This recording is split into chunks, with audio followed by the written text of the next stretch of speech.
বছরের শুরুতে Redmi launch করেছে তাদের নতুন একটি বাজেট ফোন 14C। দেখা যাক ফোনটা কি আদৌ ভ্যালু ফর মানি নাকি ওভার প্রাইস। প্রথমেই আসি এর ডিজাইন ও বিল্ড কোয়ালিটির দিকে। রেডমি একে বলে স্টারটেল design, 8.22 mm thickness, glass back. এর জন্যই এর ওজন প্রায় 205 গ্রাম। একটু ভারী মনে হবে, কিন্তু গ্লাস ব্যাগের জন্য স্বাভাবিক। IP52 rating.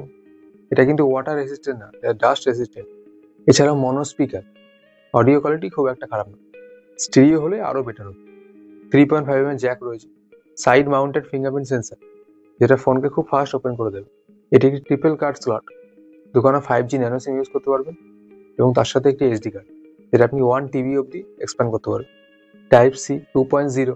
এছাড়া 3টে কালার আছে, একটা স্টারলাইট ব্লু, একটা স্টারডাস্ট পার্পল, একটা স্টারগেজ ব্ল্যাক। এবার আসবো ডিসপ্লের দিকে। এতে আপনি পাচ্ছেন 6.88 inch HD+ IPS LCD screen, 120 Hz refresh rate, 600 নিটসের পিক ব্রাইটনেস। হ্যাঁ, ব্রাইটনেস আর একটু বেশি হলে ভালো হতো। ইনডোরে কোনো সমস্যা হবে না, আউটডোরে একটু সমস্যা হবে। Screen to body ratio 90%। এটি একটি ওয়াটার ড্রপ নচ ডিসপ্লে। 2025-এও ওয়াটার ড্রপ নচ ডিসপ্লে না দেওয়াই উচিত। পাঞ্চল দেওয়া দরকার ছিল।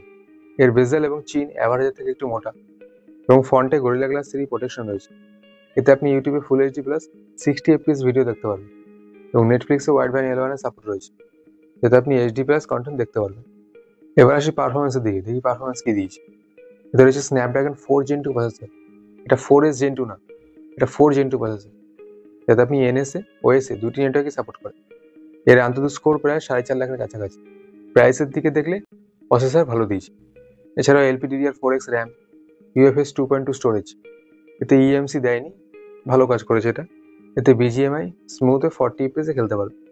এবার আসবো ক্যামেরার দিকে। দেখে মনে হচ্ছে 4টি ক্যামেরা, কিন্তু 4টি না, 2টি camera. 50 megapixel main quad pixel camera, আর একটা রয়েছে 2 মেগাপিক্সেলের ডেপথ সেন্সর। এটা কোনো কাজের না, নামের। এবং 8 মেগাপিক্সেলের সেলফি ক্যামেরা। ফ্রন্ট এবং ব্যাক উভয় ক্যামেরায় 180p 30 fps ভিডিও শুট করতে পারবে। ক্যামেরার কথা বললে অ্যাভারেজ। সাধারণত এই বাজেটে ভালো ক্যামেরা ফোন আসে না। এবার আসবো ব্যাটারির দিক।